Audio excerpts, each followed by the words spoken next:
জোহাইম ইবনে আব্দুল্লাহ রাদিয়াল্লাহু তাআলা আনহু বলেন, রাসূল সাল্লাল্লাহু আলাইহি সাল্লাম বলেছেন, লা ইয়ালামুল মারু বাইনা ইয়াদাইল মুসাল্লি লা কানা আন ইয়াকিফা আরবাইনা খায়রান লাহু মিন ইসলামে ইয়াদাইহি। মানুষ যদি জানতো যে মুসল্লির সামনে দিয়ে পার হলে মাজা আলাইহি কি পাপ হবে, এমনটা জানলে সে 40 অপেক্ষা করত। আবুল নাজর বলেন, আমি বলতে পারছি না আল্লাহ রাসূল 40 বছর বললেন, না 40 মাস বললেন, না 40 দিন বললেন। কাব ইবনে আহবার রাদিয়াল্লাহু তাআলা আনহু বলেন, লা ইয়ালামুল মারু বাইনা ইয়াদাইল মুসাল্লি মাজা আলাইহি লাকানা ইউকসাফা খায়রান লাহু মিন আয়ামুর বাইনা ইয়াদাইহি। মানুষ যদি জানতো যে সালাত আদায়কারীর সামনে দিয়ে পার হয়ে গেলে কি হবে, তাহলে মাটিতে ধসে গেলেও সামনে দিয়ে পার হতো না। তাহলে সামনে দিয়ে চলে যাওয়া অপরাধ।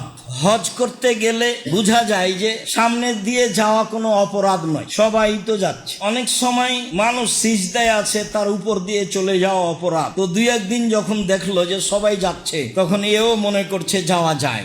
কিছুটা বেকায়দা থাকে, সেটা ভিন্ন কথা, কিন্তু হারাম হোক, মসজিদে নববী হোক, পৃথিবীর যে কোনো জায়গায় হোক না কেন, সামনে দিয়ে পার হয়ে যাওয়া, একদিক থেকে আর একদিকে চলে যাওয়া নেহায়াত অন্যায়, বড় অপরাধ। 40 বছর প্রয়োজনে অপেক্ষা করতে হবে। 40 বছর কি আর অপেক্ষা করা লাগে? কথাটি শক্তভাবে বলা হয়েছে। মাটির নিচে ধসে গেলেও, মাটিতে ধসে গেলেও যাবে, কিন্তু মুসল্লির সামনে দিয়ে যাবে না, এভাবে রাসূল সাল্লাল্লাহু আলাইহি সাল্লাম বলেন।